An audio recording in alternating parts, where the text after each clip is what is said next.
Hi there. Welcome to Stories Shorten the Road.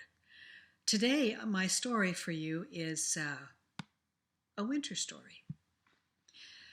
I saw a little blurb in the newspaper quite a few years ago when I was up north telling stories in a small little village. And I sort of imagined how that story would have been had I actually known everything that happened. And so this is my interpretation of a story that I saw in the newspaper. A man and his family had 2 or 3 children. They lived just at the edge of a lake in the boreal forest well, it could be anywhere in most of Manitoba because we have a lot of boreal forest here. And well, of course, in the wintertime, most people would have a snowmobile. And our man in this story was actually a hunter. That's how he earned his living. Now, the other thing he really liked to do, besides be out in the woods, in the bush, he really liked telling his children bedtime stories. And one of the ones that, for some reason, he enjoyed telling them, of course, was Little Red Riding Hood. Especially he liked to make like he was the wolf saying, "Oh, what big eyes you have. All the better to see you with, my dear. Oh, what big ears you have." And he'd sort of go, like this. And his children would, "Oh, Daddy, stop." And they'd crawl into the covers and everybody would then laugh.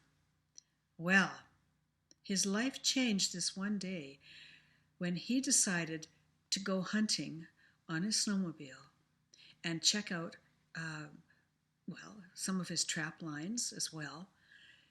The weather looked pretty good. It was clear, the sun was sparkling on the snow. The sky was blue, and he thought he'd be home in a few hours. And so he crossed the lake in the snowmobile. The lake was already frozen. And he went into the woods along a trail that he already was familiar with.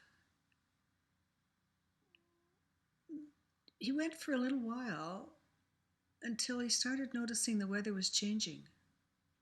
And the sun had disappeared, and it was kind of dark and cloudy, misty, foggy. Oh, and there was snow starting to fall, and a wind picked up. And the part of him that was careful thought, I really should turn around and go back home. But the part of him that was very confident that he knew his way around the bush said, no, I'll just keep going a bit further. This might be a good time to see some animals. So he continued on. But then he realized a little bit later on that the trail did not look that familiar anymore. In fact, it seemed to have disappeared. And the snow was swirling around him, and it was quite dark. And he had to really admit that he was lost. He turned the snowmobile around to try to retrace the path he had taken, when all of a sudden it sputtered to a stop, and he realized, I didn't check that I had enough gas. How could I have been so foolish? He was out of gas. The snowmobile would not go any further. Well, he got out and he walked around to see how close was he to the lake, because if he was pretty close, then it wouldn't be too difficult to get home. And besides, somebody might see him and come and help.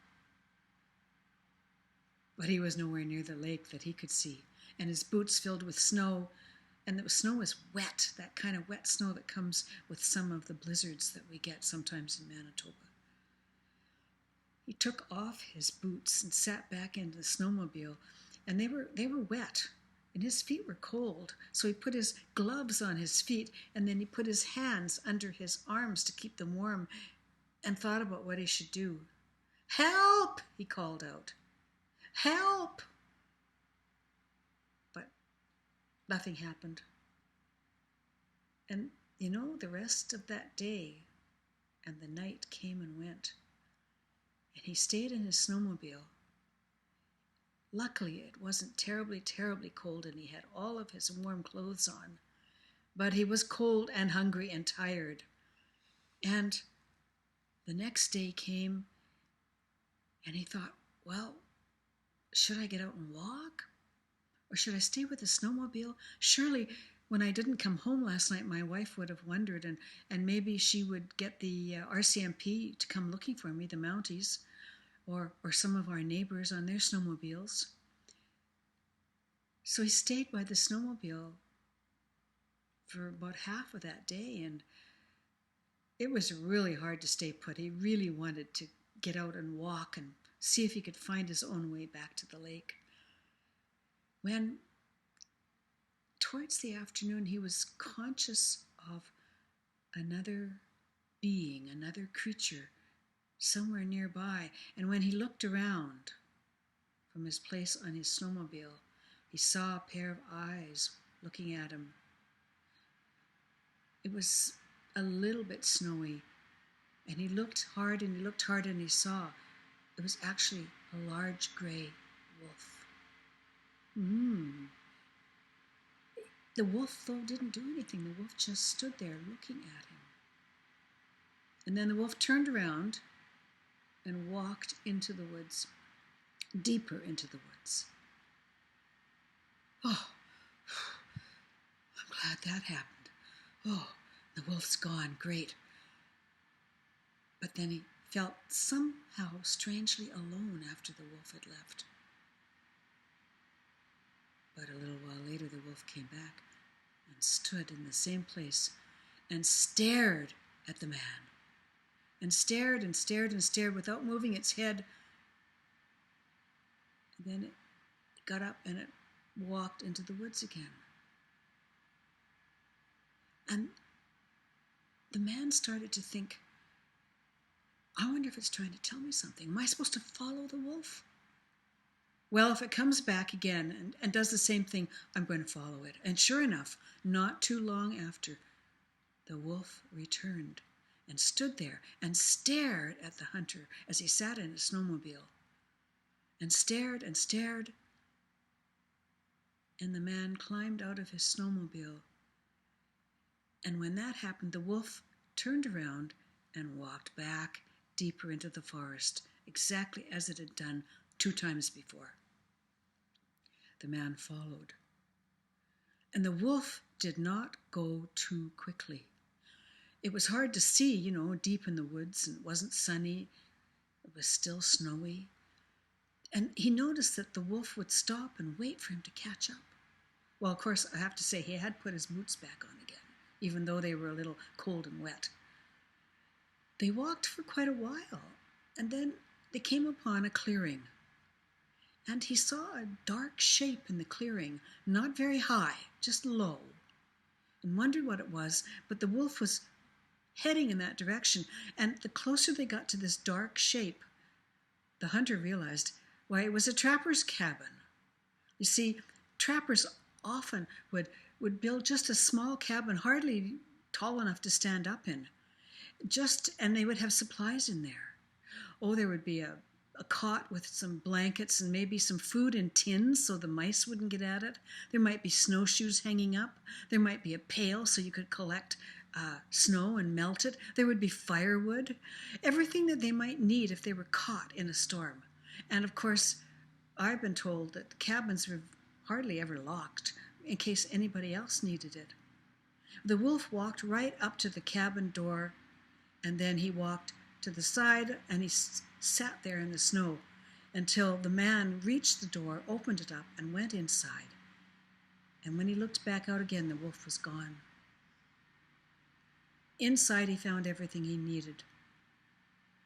Food in metal cans, like macaroni and that sort of thing that would really stick to your ribs on a cold night. And wood to make a fire, and the bed and the blankets, and, snowshoes hanging up on the wall. He said, I think maybe tomorrow morning I could snowshoe out of here. But it's too dark now and too late, and maybe there's a search party been sent out for me. Oh, thank you, wolf, he said in his own mind. Now I'm warm and cozy, and I have something to eat, and I know somebody will find me soon enough. And so he was no longer worried. The next morning, sure enough, he heard voices, and he had been found by a search party. The first thing he said when they came to the door was, "Did you see a gray wolf anywhere around? A large gray wolf?" "No," said the search party men. "We saw wolf tracks, mind you, leading off away from the cabin." "Why?" "Oh, no reason," said the man. "I just wondered." And so he reached home safely after being lost in the woods and helped by a wolf to find a trapper's cabin. His life was quite different from then on. He still was a hunter, but he never hunted a wolf anymore. And at night, instead of telling Little Red Riding Hood, he would tell his children over and over again the story of the wolf who saved him. And that was how his life was ever since. I hope you like that story.